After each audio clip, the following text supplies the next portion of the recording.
Asthma क्या है? Asthma के कारण क्या है? अस्थमा में खींच के सांस क्यों लेनी पड़ती है? क्या अस्थमा जड़ से ठीक हो सकता है? अगर आपको या आपके घर में किसी को अस्थमा है तो आप जानते होंगे वो फीलिंग जब अचानक से सांस अटक जाती है, सीने में जकड़न होती है, घबराहट बहुत ज्यादा होती है, रात में बहुत तेज दर्द होता है, मन में डर बैठ जाता है कहीं फिर से सांस बंद ना हो जाए। 3 बेस्ट होम्योपैथिक मेडिसिन है जिससे अस्थमा को ठीक किया जा सके।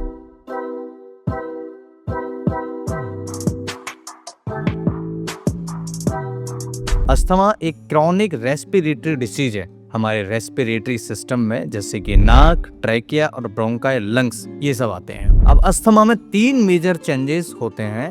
सबसे पहला चेंजेस होता है इन्फ्लेमेशन होना। जब इन्फ्लेमेशन होता है तो सांस की नली के अंदर सूजन आना स्टार्ट हो जाती है, जिसकी वजह से सांस रुकती है। दूसरा होता है ब्रोंको कॉन्स्ट्रिक्शन यानी संकुचन, एयरवे सिकुड़ जाते हैं जिसकी वजह से एयर नहीं जा पाता है और हमें दिक्कत होती है। तीसरा होता है म्यूकस ओवर प्रोडक्शन। जब म्यूकस का ओवर प्रोडक्शन होता है उसकी वजह से लंग्स के अंदर जो ब्रोंकसेस है उसके अंदर हवा ब्लॉक हो जाती है, ऑक्सीजन कम हो जाता है, सांस लेने में डिफिकल्टी होती है जिसकी वजह से दिक्कत होती है। जैसे पाइप पतली हो जाए, अंदर की गंदगी अगर उसकी न निकले तो चौक होना स्टार्ट हो जाती है। इसी प्रकार से अस्थमा में हमारी सांस लेने की नलियां जो होती है चौक हो जाती है। अस्थमा के कुछ कारण हैं। सबसे पहला कारण होता है एलर्जी, जैसे डस्ट होना, पॉलेंस, स्मोक, ये सभी ऐसे आसपास की चीजें हैं जिससे आपके अस्थमा की कंप्लेंट जो होता है ट्रिगर कर जाती है, यानी ओवर रिएक्ट होता है। Number 2, hyper active immune system. Immune system normal चीजों को थ्रेट मानने लगता है, यानी कई बार ऐसी प्रॉब्लम हो जाती है कि हमारा इम्यून सिस्टम ही हमारे शरीर के लिए दुश्मन बन जाता है। ये समझता है कि हमारे आसपास की जो चीजें हैं वो नुकसानदायक हैं, जिसके प्रतिक्रिया में वो कुछ ना कुछ केमिकल्स रिलीज करता है, उसकी वजह से हमारे शरीर के अंदर दिक्कत होती है। और तीसरा कारण होता है जेनेटिक फैक्टर। फैमिली हिस्ट्री हो तो रिस्क ज्यादा होते हैं, ऐसी कंडीशन में भी अस्थमा की प्रॉब्लम बढ़ती है। चौथा कारण है एनवायरमेंटल फैक्टर, जैसे आसपास पॉल्यूशन बहुत ज्यादा होना, केमिकल्स बहुत ज्यादा होना। पांचवा मोस्ट इंपॉर्टेंट है लाइफस्टाइल फैक्टर, जैसे जंक फूड का ज्यादा सेवन करना, स्ट्रेस लेना। अस्थमा सिर्फ लंग की डिसीज नहीं, बॉडी रिस्पॉन्स डिसऑर्डर है।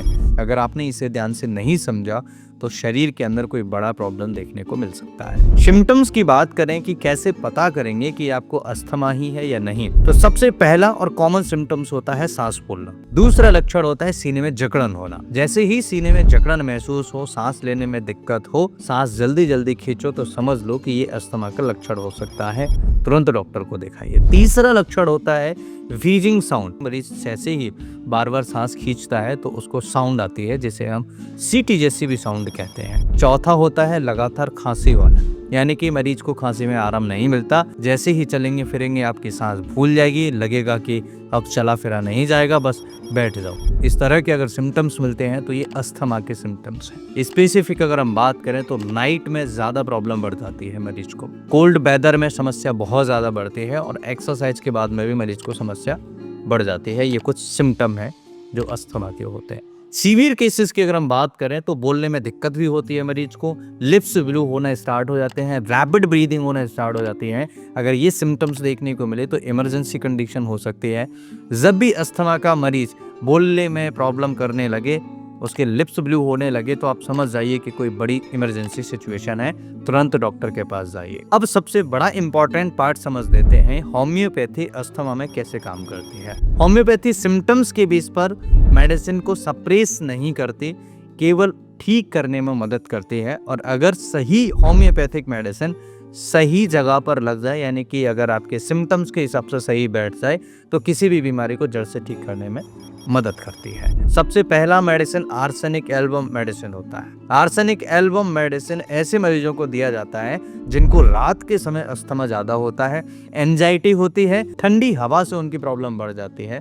ऐसे मरीजों के लिए आर्सेनिक बहुत उपयोगी मेडिसिन है। दूसरा मेडिसिन इपिकॉकुना। ये ऐसी मेडिसिन है जब मरीज को सांस लेते समय सीटी जैसी आवाज आए और उल्टी जैसी इच्छा हो और चेस्ट बहुत ज्यादा जकड़ा हुआ लगे, तो इपिकॉकुना बहुत अच्छा मेडिसिन है। तीसरा मेडिसिन स्पॉन्जिया टोस्टा।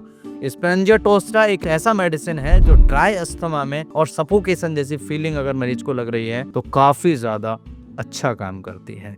चौथा मेडिसिन एंटीमोनियम टार्ट, एक ऐसा मेडिसिन जो छाती से जमा हुआ बलगम को बाहर निकालने में मदद करता है और रैटलिंग साउंड मरीज को आती है। ऐसी अगर कंडीशन है तो अस्थमा के केस में एंटीमोनियम टार्ट बहुत अच्छा काम करती है। दोस्तों, मेडिसिन सिलेक्शन पेशेंट स्पेसिफिक होता है, बिना डॉक्टर के कंसल्टेशन के अस्थमा के केस में कोई दवाई आपको नहीं लेना है। अगर आप प्रॉपर इलाज कराना चाहते हैं, अस्थमा से छुटकारा चाहते हैं, तो आप हमें भी कंसल्ट कर सकते हैं, दिए हुए नंबर पर कॉल कर सकते हैं। बचाव की अगर हम बात करें तो ऐसी चीजों से बचाव करें जिससे आपके अस्थमा की प्रॉब्लम ट्रिगर होती है, जैसे डस्ट के संपर्क में जाने से, स्मोकिंग वाले पर्सन के संपर्क में जाने से, या स्मोकिंग से प्रॉब्लम बढ़ती है, ऐसी कंडीशन में आपको बचना है। दूसरा, ब्रीदिंग एक्सरसाइज करिए, जैसे प्राणायाम है। लंग कैपेसिटी इंप्रूव करने की कोशिश करिए जिससे आपके लंग्स अच्छे से एक्सपेंड हो पाए और प्रॉपर तरीके से सांस आपके लंग्स के अंदर ऑक्सीजन जा पाए और लंग्स से ऑक्सीजन आपके खून के अंदर मिल पाए और शरीर के अंदर जा पाए। तीसरा उपाय और तीसरा बचाव आपको करना चाहिए, इम्यून सिस्टम को मजबूत बनाना चाहिए। इम्यूनिटी बूस्ट होगी तो आपके शरीर के अंदर कई सारी बीमारियां वैसे ही दूर से भाग जाएंगी। इम्यून सिस्टम मजबूत होगा तो आपके शरीर से आसपास के जो छोटे मोटे इन्फेक्शन है, इवन बड़े इन्फेक्शन भी हैं, वो भी दूर भागते रहेंगे, क्योंकि उनको पता है कि यहाँ पर बहुत ही तगड़ा वाला इम्यून सिस्टम यानी वाइट ब्लड सेल्स बैठे हुए हैं। इम्यून सिस्टम में कई तरह के सेल्स होते हैं, कई तरह के सेल्स काम करते हैं, लेकिन एक जनरली माना जाता है WBC अगर कम हो जाते हैं तो इम्यून सिस्टम कम माना जाता है। इसके अलावा कुछ और भी चीज़ों का ध्यान रखना है, नींद अच्छी लेना है, स्लीप प्रॉपर लेना है, हाइड्रेशन प्रॉपर लेना है। आपकी लाइफ स्टाइल को आपको बदलना पड़ेगा अस्थमा के केसेस में। ठंडी चीज़ों से आपको बचना पड़ेगा, खट्टी चीज़ों से आपको बचना पड़ेगा। अगर आप ये सब कर सकते हैं तो अस्थमा के केसेस आपको बड़ी इजी तरीके से कंट्रोल कर सकते हैं। चौथा, स्ट्रेस कंट्रोल करिए। स्ट्रेस अस्थमा को बढ़ाता है। आपने कई मरीजों में देखा होगा जिनको जरा से ही कोई बैड न्यूज़ मिल जाए उनकी अस्थमा की प्रॉब्लम बढ़ जाती है, ट्रिगर हो जाती है। ऐसी स्थिति में स्ट्रेस एंजाइटी को कम करके रखना है, इवन न करें तो ज़्यादा अच्छा होगा। अगर सीवियर अस्थमा अटैक हो तो इनहेलर अवॉइड मत करें। कई डॉक्टर ऐसे हैं जो लगातार मरीजों को सिंपल ये कह देते हैं कि एलोपैथी की दवाइयाँ बंद कर दीजिए और ये दवाइयाँ लीजिए। मैं आपको स्ट्रिक्टली बोलूँगा, सलाह दूंगा कि ऐसी कोई भी दवा अचानक से बंद मत करिए जिसमें आपकी कोई अस्थमा की दवा चल रही है। अगर आप अचानक से दवाई बंद कर देंगे तो आपकी समस्या बढ़ सकती है। दोस्तों, अस्थमा के बारे में आज हमने पूरी डिटेल में समझा। अस्थमा क्यों होता है, अस्थमा के कारण क्या है, अस्थमा कैसे ठीक होगा। अगर आपको अस्थमा है तो कमेंट में मुझे ज़रूर लिखिए अस्थमा का इलाज। मैं अगले वीडियो में आपको फिर बहुत अच्छे मेडिसिन के साथ में बताऊंगा कैसे आप अस्थमा की समस्या को जड़ से खत्म कर सकते हैं।